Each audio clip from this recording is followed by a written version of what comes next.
Anda nggak akan bisa membidik PDIP. Soeharto sedang kuat-kuatnya aja Ibu Mega itu ngelawan gitu loh.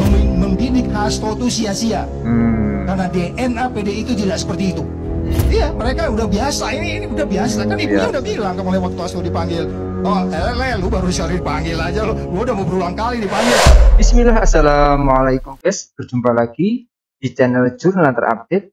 Jadi yang kemarin bilang mau menenggelamkan partai PDIP, simak penjelasannya biar tahu kalian semua guys, bahwa PDIP itu bukan partai kaleng-kaleng. Jadi tak perlu berlama-lama, langsung saja kita simak bersama-sama penjelasan dari ex-wakil ketua KPK Saud Situmorang guys. Bismillah. Anda nggak akan bisa membidik PDIP. Soeharto sedang kuat-kuatnya aja Ibu Mega itu ngelawan gitu loh. Yang resource-nya sorry to say cuman berapalah dia punya tabungan, berapalah dia punya resource, berapalah dia punya suara. Anda sekarang membidik dia nggak, it doesn't work at all, nggak berfungsi. Oke, nanti kita bisa buktikan Hasto dia masuk dan kita hargai karena statement dia terakhir akan mengembalikan undang-undang KPK. Bisa jadi mungkin saya orang pertama akan besok Hasto nanti kalau dia di penjara. Karena persoalan utama kita itu tadi. Even janji Prabowo nggak bisa direalisir kalau memang kita mau pertumbuhan 8%. Indeks persepsi korupsi 34 itu kan datang dari banyak hal. Perilaku polisi, perilaku tentara, perilaku pegawai negeri, perilaku hakim, perilaku lawyer, semua kita. Parlemen, indeks persepsi korupsi kita itu cuma diukur juga dari yang namanya paritas demokrasi. Paritas demokrasi kita dapat 30. Paritas demokrasi itu kan yang diukur juga bagaimana KPU kita. Kita tahu KPU kita kayak begitu. Ya saya bilang sama Boyamin tadi, kita tinggal nunggu aja indeks persepsi 34 ini Desember nanti, begitu pemerintahan ini selesai, jangan-jangan kita menuju ke 25. Udahlah, satu kelas sama negara Afrika. Gimana Pak? Nanti di luar forum. Jadi maksud saya gini loh, sekarang bagaimana kita mengembalikan trust itu? Anda KPK nggak bisa diharap saat ini. Kita paham mereka. Saya mengatakan bahwa indikasi kuat, indikasi analisis boleh salah, bahwa mereka sedang di remote memang. Iya kan? Iya dong. Kan kemarin sudah jelas, Prasmat sudah bilang, dia sempat jadi tim. Bahkan ada seorang penyidik bilang, tugasin gua hari ini gua ambil tuh. Harun bilang begitu. Jadi maksudnya adalah, Bapak-bapak, ini negara kita, terus kemudian kita paham dulu bahwa memang korupsi adalah hampir setiap hari. Anda nonton TV, baca berita, semua problem yang muncul itu langsung tidak langsung itu pasti ada urusan dengan korupsi. 27 kali amandemen konstitusi di Amerika, 3 kasus amandemen itu terkait langsung dengan yang apa yang disebut sebagai money politics. 27 kali amandemen, 3 itu kaitannya langsung tidak langsung dengan money politik. Sekarang, kenapa Amerika bisa seperti yang dulu? Karena mereka amandemennya fokusnya di rakyat.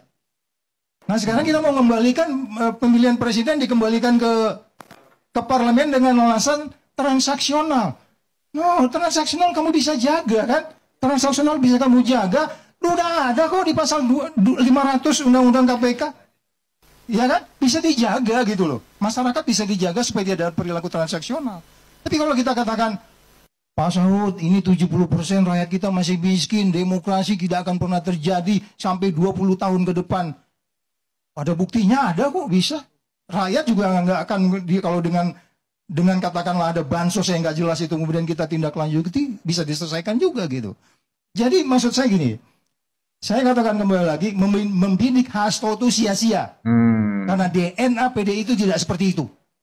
Anda mau mempenjarakan Denny Sitorus pun, PDIP tidak akan ini.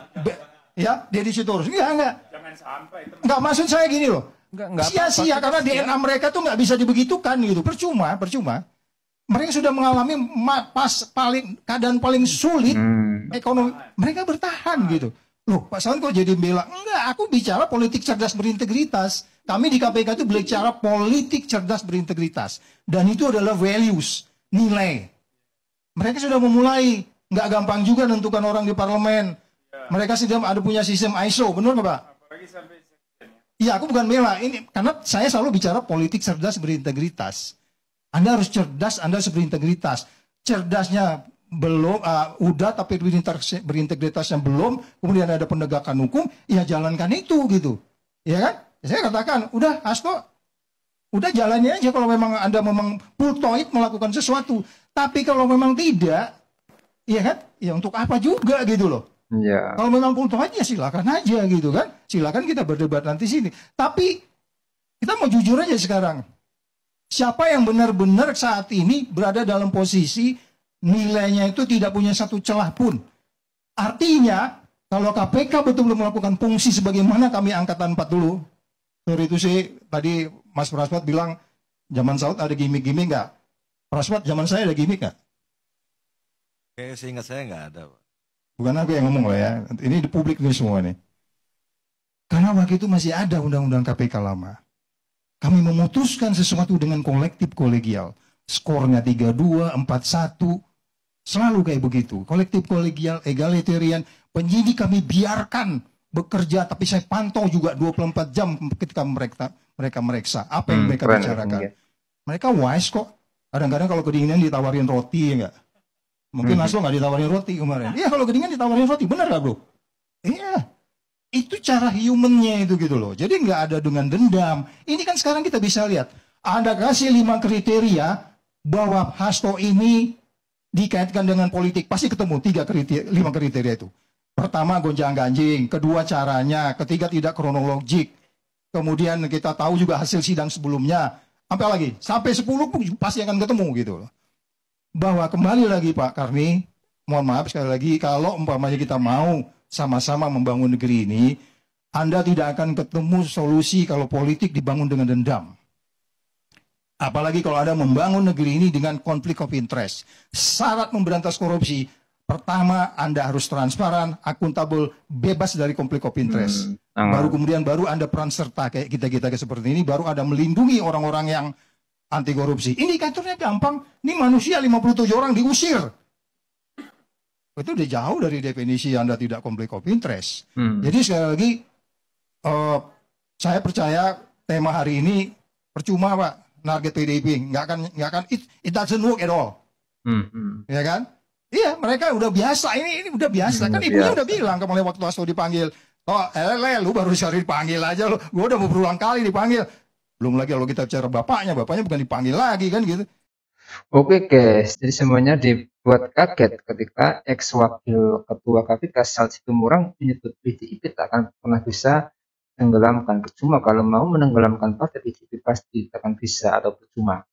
Menurutnya pengalaman PDIP waktu dulu Presiden Soeharto masih kuat-kuatnya saja. Bu Mega itu masih berani melawan, sehingga kalau sekarang PDIP mau dibidik salah sasaran dan gak bakalan berfungsi guys. Memang DNA oposisi partai PDIP itu sudah terbentuk dan teruji dari dulu, sehingga PDIP dinilai tak gentar dan akan siap melawan berbagai gangguan-gangguan dari eksternal maupun internal partai bagi siapa saja yang sengaja mau mengobrak-abrik PDIP itu guys. Terutama diduga melalui lewat kasus Hasto ini guys.